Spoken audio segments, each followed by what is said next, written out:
नमस्कार. आपल्या सगळ्यांच्या स्वयंपाकघरात एक गोष्ट हमखास असते, वेलची. पण ती फक्त चहा किंवा गोड पदार्थांना सुगंध देण्यासाठी आहे असं जर वाटत असेल तर तसं अजिबात नाहीये. या लहानशा दाण्यामध्ये आरोग्याचा एक मोठा खजिना दडलेला आहे. चला तर मग आज आपल्या स्वयंपाकघरातल्या या आरोग्यदायी रत्नाचं सामर्थ्य उलगडून पाहूया.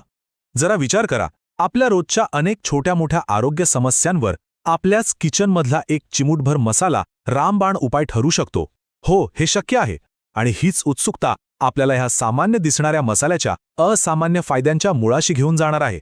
बरं, वेलचीने काय काय होतं हे तर आपण बघणारच आहोत, पण त्याआधी ती इतकी गुणकारी का आहे हे समजून घेणं जास्त महत्वाचं आहे, नाही का? चला पाहूया या छोट्याशा दाण्याच्या आत नेमकं काय दडलंय. बघा, या एका छोट्याशा दाण्यामध्ये काय खजिना लपलाय.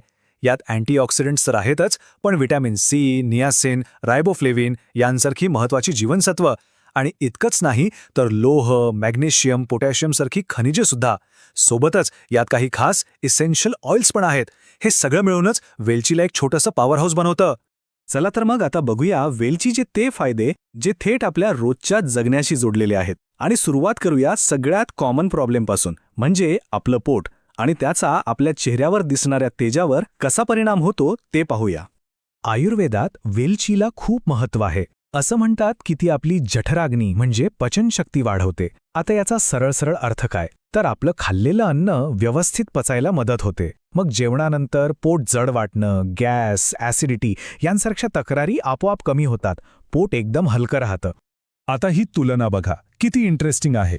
आपण बाजारातून जे माउथ फ्रेशनर आणतो त्यात काय असतं? केमिकलवाले फ्लेवर्स आणि भरपूर साखर. ते फक्त काही काळासाठी तोंडाचा वास दाबतात. पण वेलची पूर्णपणे नैसर्गिक आहे, शुगर फ्री आहे, आणि सगळ्यात महत्त्वाचं म्हणजे तिचे अँटीबॅक्टेरियल गुणधर्म तोंडाला दुर्गंधी देणाऱ्या जंतूंनाच मारून टाकतात. म्हणजे प्रॉब्लेमच्या मुळावरच काम होतं. आणि हो, चांगलं पोट म्हणजे चांगली त्वचा, हे तर आपण ऐकलंच आहे. वेलचीमध्ये जे अँटीऑक्सिडंट्स असतात ना, ते आपल्या शरीरातल्या पेशींना नुकसान पोहोचवणाऱ्या फ्री रॅडिकल्सशी लढतात. सोप्या भाषेत सांगायचं तर ते आपल्या पेशींचं रक्षण करतात. आणि याचा परिणाम थेट आपल्या त्वचेवर दिसतो. डाग कमी होतात आणि चेहऱ्यावर एक नैसर्गिक ग्लो येतो. ठीक आहे, पोटाचं आणि त्वचेचं तर झालं, पण वेलचीचं काम फक्त इतकंच नाहीये. ती आपल्या शरीराच्या आतल्या सिस्टीमचा बॅलन्ससुद्धा साधायला मदत करते. चला बघूया कसं. हे समजायला खूप सोपं आहे. वेलचीमध्ये असलेली खनिजं आपापलं काम चोख बजावतात. बघा, पहिलं म्हणजे पोटॅशियम. हे आपलं ब्लड प्रेशर नियंत्रणात ठेवायला मदत करतं.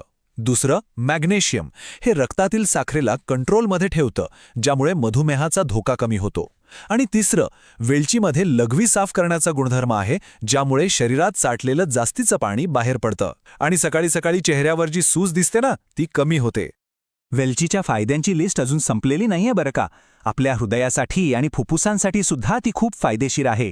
ती शरीरातले जे वाईट कोलेस्ट्रॉल असतं ते कमी करते, रक्ताच्या गुठळ्या होण्यापासून बचाव करते, आणि महत्त्वाचं म्हणजे फुफ्फुसांमध्ये रक्ताभिसरण सुधारते, ज्यामुळे श्वास मोकळा होतो. आत्तापर्यंत आपण शारीरिक आरोग्याबद्दल बोललो, पण आता वळूया मानसिक आरोग्याकडे. कदाचित आश्चर्य वाटेल, पण वेलचीचा आपल्या मनावर आणि झोपेवरही खूप चांगला परिणाम होतो. पारंपरिक ज्ञानानुसार वेलचीचा प्रभाव थंड मानला जातो. तिचा हलका, मंद सुगंध आणि तिचे गुणधर्म आपल्या मनाला शांत करतात. त्यामुळे दिवसभराच्या कामानंतर आलेला मानसिक थकवा, ताणतणाव किंवा नैराश्याची भावना कमी करण्यासाठी वेलची खूप मदत करते. आणि ज्यांना रात्री शांत झोप लागत नाही, त्यांच्यासाठी तर हा एक हमखास उपाय आहे. रात्री झोपण्यापूर्वी 1 कप गरम दुधात थोडी वेलची पूड किंवा एक ठेचलेली वेलची टाकून प्यायल्याने आपली नर्वस सिस्टम रिलॅक्स होते. वेलचीचा थंडावा आणि दुधाचे गुणधर्म मिळून शांत आणि गाढ झोप लागायला मदत होते. बरं, इतके सगळे फायदे तर आपण पाहिले, पण आता सगळ्यात महत्त्वाचा प्रश्न की या वेलचीचा वापर करायचा कसा. चला तर मग आता या विश्लेषणाच्या सगळ्यात प्रॅक्टिकल भागाकडे जाऊया. हे लक्षात ठेवायला अगदी सोपं आहे. चांगल्या परिणामांसाठी रोज फक्त 2 ते 3 वेलचीचे दाणे पुरेसे आहेत. कोणत्याही गोष्टीचा अतिरेक चांगला नाही, त्यामुळे हे प्रमाण लक्षात ठेवावं. आणि ही स्लाईड तर सेव्ह करूनच ठेवा. हा एक छोटासा होम रेमेडी चार्टच आहे. बघा, पचन किंवा गॅसचा त्रास होतोय तर जेवणानंतर 1 वेलची आणि थोडी बडीशेप चगळा. स्ट्रेस किंवा बीपीचा प्रॉब्लेम असेल तर सकाळी कोमट पाण्यासोबत 2 ठेचलेल्या वेलची घ्या. तोंडाचा वास येतोय, वेलचीसोबत 1 लवंग चगळा. बेस्ट उपाय. वजन कमी करण्यासाठी गरम पाण्यात वेलची आणि चिमूटभर दालचिनी. सर्दी खोकल्यावर वेलची, सुंठ, मध हे कॉम्बिनेशन तर आपल्या घरात पूर्वापार चालत आलंय. आणि हो, शांत झोपेसाठी दुधातली वेलची तर आहेच. आणि शेवटी ही एक गोष्ट लक्षात ठेवली पाहिजे, आरोग्य छोट्या दैनंदिन सवयींमध्ये दडलेले असते. मोठं काहीतरी करण्याची गरज नसते. आपल्या रोजच्या जीवनात वेलचीसारख्या लहान सहान गोष्टींचा समावेश केला तरी आपण आरोग्याच्या दिशेने एक मोठं पाऊल उचलू शकतो. तर मग ही सगळी माहिती मिळाल्यानंतर आता विचार करा, या छोट्याशा पण अत्यंत शक्तिशाली मसाल्याचा वापर आपल्या रोजच्या जगण्यात कसा सुरू करता येईल. कारण आपलं आरोग्य आपल्याच हातात आहे.